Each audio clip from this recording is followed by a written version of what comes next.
बिस्मिल्लाहिर्रहमानिर्रहीम। अस्सलामुअलैकुम dear viewers.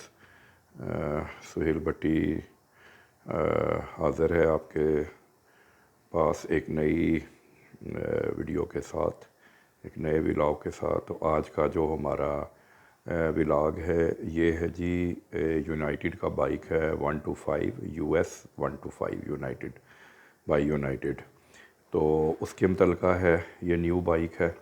मैं आपको इसकी डिटेल्स बताऊंगा और इसमें सबसे इम्पॉर्टेंट चीज़ ये भी है कि मैं न्यू बाइक कोई भी हो, ये है या कोई और ब्रांड हो, को उसकी रनिंग किस तरह की जाती है उसके मुतल्लिक़ भी आपको डिटेल से बताऊंगा, ताकि आपका जो भी बाइक हो वो आपके लिए लॉन्ग लाइफ साबित हो और अच्छा आपको वो जो है वो सर्विस प्रोवाइड कर सके। तो अगर ये आज की वीडियो आपको पसंद आए तो इसको लाइक कीजिएगा, शेयर कीजिएगा, और अगर अभी तक मेरा चैनल सब्सक्राइब नहीं किया तो इसको प्लीज़ सब्सक्राइब भी कर लीजिएगा।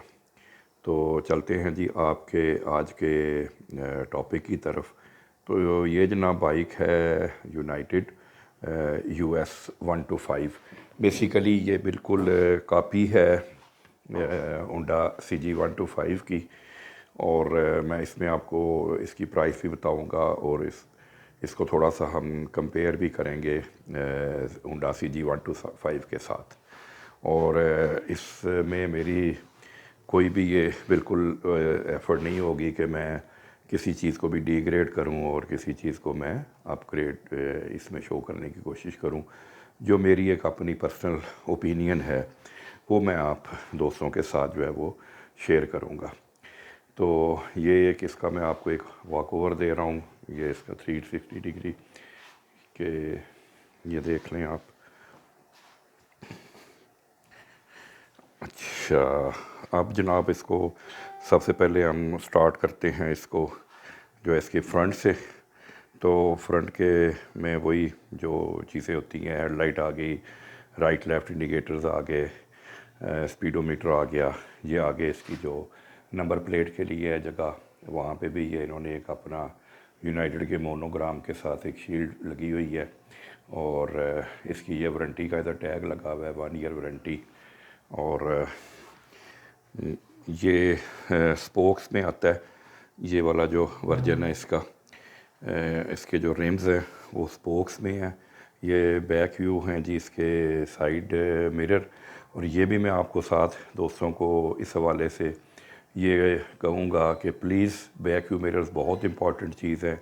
बैक व्यू मिरर्स जो है वो उनको ना अपने बाइक से उतारा करें, उनको इंस्टॉल करके रखें। ये आपको ड्राइविंग में बहुत ज़्यादा हेल्प देते हैं और आप बड़ी सेफ्टी के लिए बहुत ज़्यादा ज़रूरी है। एज़ वेल एज़ जिस तरह के हेलमेट पहनना भी ज़रूरी है।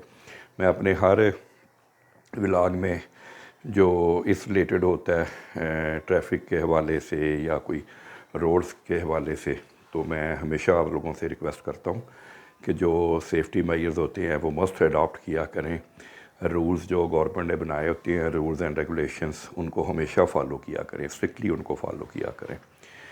तो अब ये देखते हैं जी, ये अभी तक जी तकरीबन अभी ये रनिंग में ही है। अभी ये चल गया है 194 किलोमीटर्स। ठीक है जी। ये इसमें ड्यूल मीटर आता है, लेफ़्ट साइड के ऊपर इसका स्पीडोमीटर है, राइट साइड के ऊपर जो है वो RPM मीटर है।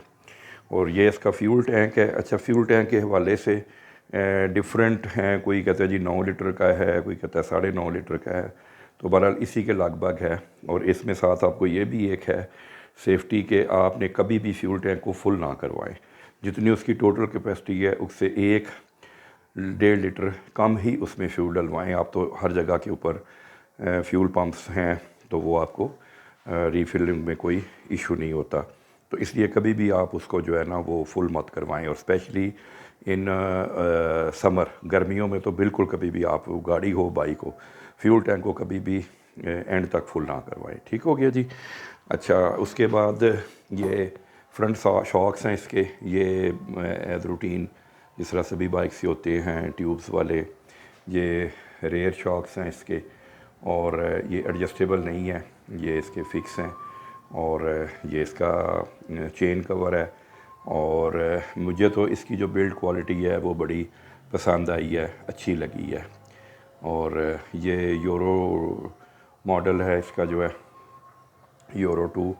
रियल जो इसके हैं वो भी रिम जो है ना वो भी स्पोक वाला ही है, और ड्रम ब्रेक्स हैं दोनों, फ्रंट भी और रेयर भी, दोनों जो है वो ड्रम ब्रेक्स हैं।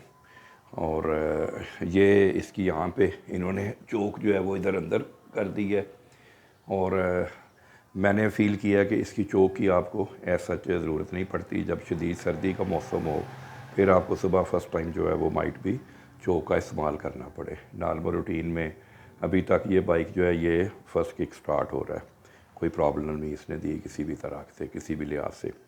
और जहाँ तक बात है इसकी फ्यूल एवरेज की, तो अभी तक जो मैंने एक रफ सी इसकी कैलकुलेशन की है वो तकरीबन ये राउंड 40 के करीब अभी ये मुझे एवरेज जो है ना वो दे रहा है। ठीक है जी।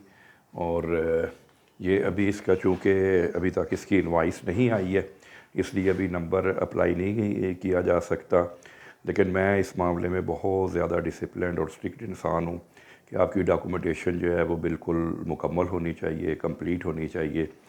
तो जैसे ही इसकी इनवाइस आएगी मैं इमीडिएटली इसके रजिस्ट्रेशन के लिए, इसके नंबर के लिए जो वो अप्लाई कर दूंगा और की नंबर प्लेट्स जो है वो इंस्टॉल कर दूंगा। तो अभी रनिंग के हवाले से आपको बड़ी जो इम्पोर्टेंट चीज़ें हैं वो अब आपके साथ शेयर कर लेता हूँ। इसकी जो इनिशियल रनिंग होती है वो होती है जी 300 किलोमीटर्स की। 300 किलोमीटर्स तक जब आपने बाइक चलाना है तो उसमें जो सेफ्टी जो एहतियातें आपने करनी है, एक तो ये है कि डबल सवारी आपने नहीं करनी। अच्छा, डबल सवारी और सिंगल सवारी का मतलब ये भी नहीं है कि एक 200 केजी का बंदा ऊपर बैठ जाए और वो कहे कि जी मैं तो सिंगल सवारी हूँ। बेसिकली वो वेट के हिसाब से होता है। तो वेट जो है अगर सिंगल पर्सन भी है तो मैक्सिमम अगर कोई 100 केजी तक भी है तो वो फिर उसकी मजबूरी है कि उसने वो चलाना है। तो अदरवाइज़ कोशिश करें कि लाइट वेट ही इंसान जो है ना वो इसकी रनिंग पूरी करे, लेकिन 150-200 केजी वाले बंदे को अवॉइड करें कि वो इसकी बैठ के जी मैं सिंगल ही हूँ तो मैं इसकी रनिंग पूरी कर रहा हूँ। अच्छा, 300 किलोमीटर तक जो आपने इसकी स्पीड रखनी है वो आपने रखनी है 40 kilometres per hour to maximum 60 kilometres per hour. अच्छा, इससे आपने ना कम स्पीड पे भी नहीं चलाना कि आप उसको 20-30 पे चला रहे हों, उस तरह भी नहीं होना चाहिए। उससे भी आपकी जो क्लच प्लेट्स हैं उनके ऊपर प्रेशर पड़ता है, लोड पड़ता है, और इंजन के ऊपर भी, तो उनकी ख़राबी का एहतमाल होता है। तो बेहतरीन है आप इसको 40-60 में चलाएं, रोड देख के हिसाब से। मैक्सिमम अगर आपको कोई खुली रोड मिल गई है, कोई रश नहीं, कुछ भी नहीं है, तो वहाँ पे आप मैक्सिमम 60 तक लेके जाएं, और अदरवाइज़ 50-50 ठीक है जी। 300 किलोमीटर्स के ऊपर जो है ना आपने इसका वो फर्स्ट इसकी ट्यूनिंग करवानी है। वो 2 ट्यूनिंग इसकी कंपनी की तरफ से फ्री होती हैं, उनके जो ऑथोराइज डीलर हैं वहाँ पे जाके आप इसकी ट्यूनिंग करवाएं, और फर्स्ट ऑयल भी इसका 300 किलोमीटर्स के ऊपर जो है वो चेंज करवा लें। और जो न्यू बाइक होता है उसमें आप किसी भी ब्रांड का जो ऑयल यूज़ करें अच्छा ओरिजिनल ऑयल यूज़ कीजिएगा, और उसका जो ग्रेड है वो 1030 होना चाहिए। ठीक है, 1030 ग्रेड का आपने जो है ना वो यूज़ करना है आपने इसके अंदर जो है वो ऑयल। कंपनी आप कोई भी यूज़, जो भी अच्छी है कंपनीज आपको जो भी लगे वो आप टोटल का ले लें, आप शेल का ले लें, PSO का ले लें, कोई भी ब्रांड जो है, माशाल्लाह सभी अच्छे ब्रांड्स हैं। ऑयल बस कंडीशन ये है कि वो ओरिजिनल होना चाहिए, और 1030 ग्रेड का आपने इसमें जो है वो ऑयल चेंज कराना है। तो जो फर्स्ट ट्यून करवाएंगे ट्यूनिंग, उसमें आपका यही है कि वो आपका इसमें जो है ऑयल चेंज करेंगे, एयर फिल्टर इसका साफ़ करेंगे, उसके अलावा इसके जितने नट बोल्ट्स वगैरह हैं उनको वो रीचेक करेंगे, अगर कोई लूज़ है उसको वो टाइट कर देंगे। और यहाँ पे आपको एक और भी एडवाइस करनी चाहता हूँ कि कभी भी अपने बाइक या गाड़ी, उसका कार्बोरेटर अगर वो बेस्ड है तो उसको कभी भी कार्बोरेटर को आपने नहीं खुलवाना। वो जो ओरिजिनल कंपनी ने सेटिंग करके दी हुई है उसी को आपने एज़ इट इज़ रहने देना है। ठीक है जी। तो जब आपके 300 किलोमीटर चल जाए उसके बाद आप ग्रेजुअली इसकी जो स्पीड है उसको थोड़ा इन्हांस कर सकते हैं। 60 से आप 65 तक ले जाएं, मैक्सिमम 70 तक ले जाएं, उससे ज़्यादा नहीं करनी।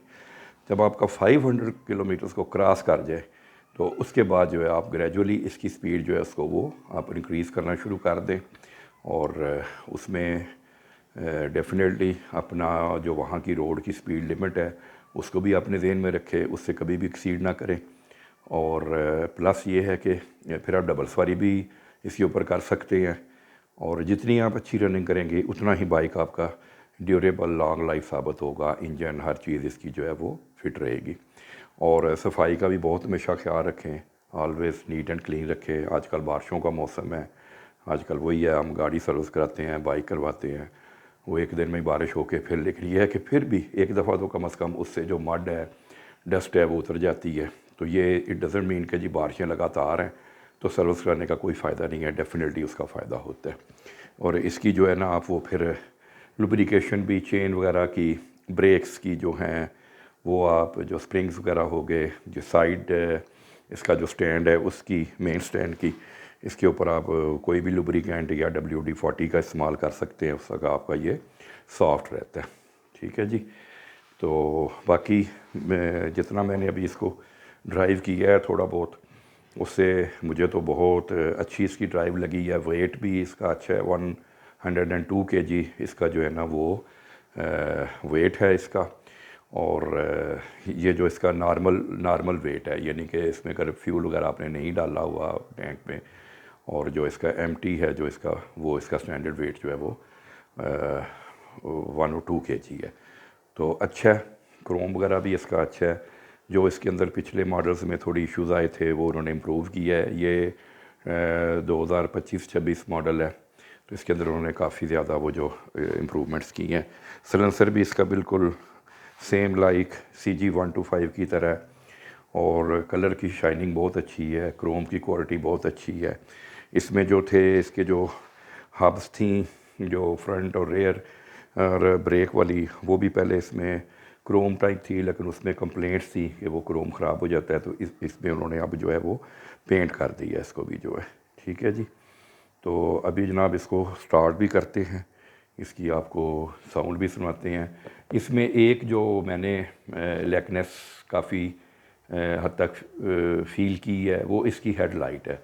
इसकी हेडलाइट जो है वो that is not up to the mark, और वो सिंपल हैलोजन बल्ब लगा हुआ है, और वो उसकी लाइट जो है वो आपके लिए लोकल और लॉन्ग दोनों के लिए जो है वो नॉट इनफ।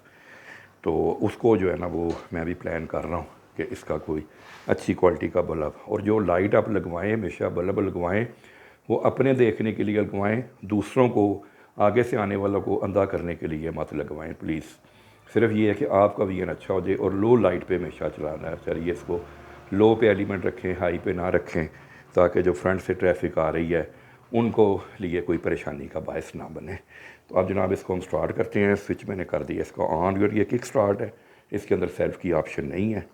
बिस्मिल्लाहिर्रहमानिर्रहीम। नहीं जी, माशाल्लाह एज़ यूजुअल फर्स्ट किक पे स्टार्ट हो गया। ये इसकी जनाब साउंड है। अब ये आइडल खड़ा है, इसमें इसका जो RPM है वो अभी है जी तकरीबन कोई 1000 से थोड़ा कम है, 900 के राउंड अबाउट है।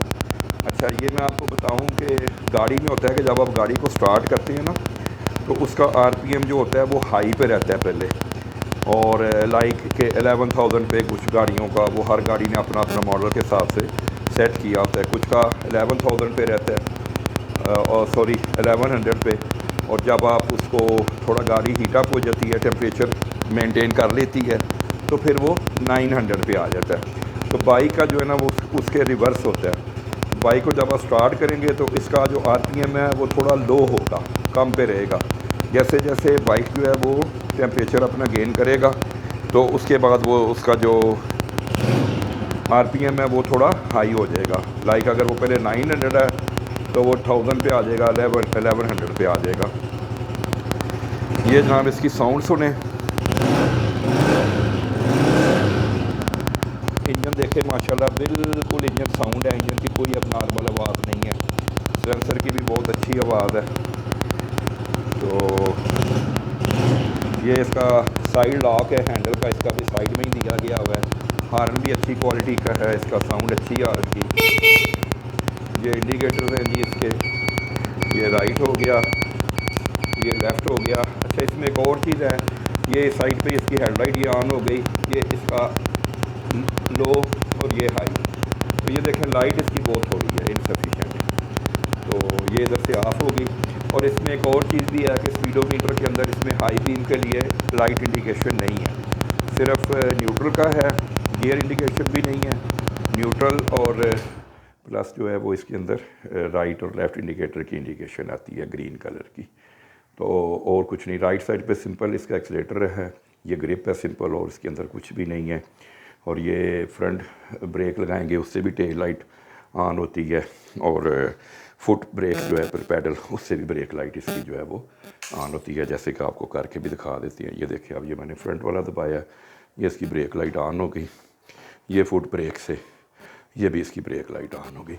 और यहाँ पे एक और चीज़ भी बताता चलूँ कि हमेशा बाइक जब आप ड्राइव कर रहे हैं तो उसकी जो ब्रेक हैं वो आपने दोनों इकट्ठी अप्लाई करें, फ्रंट और रेयर। कभी भी आप फ्रंट ब्रेक तो सिंगल कभी भी नहीं अप्लाई करनी कि सिर्फ आप फ्रंट ब्रेक लगा दें, और रेयर ब्रेक आप अकेली लगा सकते हैं, लेकिन उसके साथ भी बेहतर है कि आहिस्ता। लेकिन जो फ्रंट ब्रेक है उसको बहुत नॉर्मल एनर्जी के साथ आपने लगाना है, एटवंस नहीं उसको अप्लाई कर देना। तो ये बहुत बड़ी इसकी जो है ना वो केयर होती है। तो दोनों ब्रेक्स आप इकट्ठी अप्लाई करें तो वो सबसे बेस्ट और बेटर ऑप्शन है। ठीक है जी। तो अभी इंशाल्लाह अभी इसकी रनिंग शनिंग हो जाए, ट्यूनिंग वगैरह जब फर्स्ट हो जाएगी, ऑयल चेंज हो जाएगा। अभी मैंने इसको वही है कि 60 से ऊपर नहीं मैं इसको ड्राइव कर रहा हूँ। तो फिर मैं एक और इसके ऊपर आपको अपना एक रिव्यू अपना दूंगा जब ट्यूनिंग वगैरह फर्स्ट हो जाएगी कि उसमें क्या कुछ हुआ और क्या इस पर मैंने चेंजेस फील की। अभी तक मैं 60 पे ड्राइव कर रहा हूँ, उसके अंदर मैं बहुत कंफर्टेबल हूँ। कोई इसके अंदर वाइब्रेशन नहीं है, कोई ऐसी चीज़ नहीं है। और रेसें हमने लगानी नहीं होती, ना कभी लगानी चाहिए। हमेशा आप अपने बस नॉर्मल स्पीड के ऊपर आप जो है ना वो ड्राइव करें। ठीक है जी। मैंने इसको बहुत ज़्यादा मेरी अल्हम्दुलिल्लाह अच्छी फ़िज़ीक है, और हाइट भी मेरी माशाल्लाह 6 फीट है, और वेट भी मेरा 100 kg के करीब है।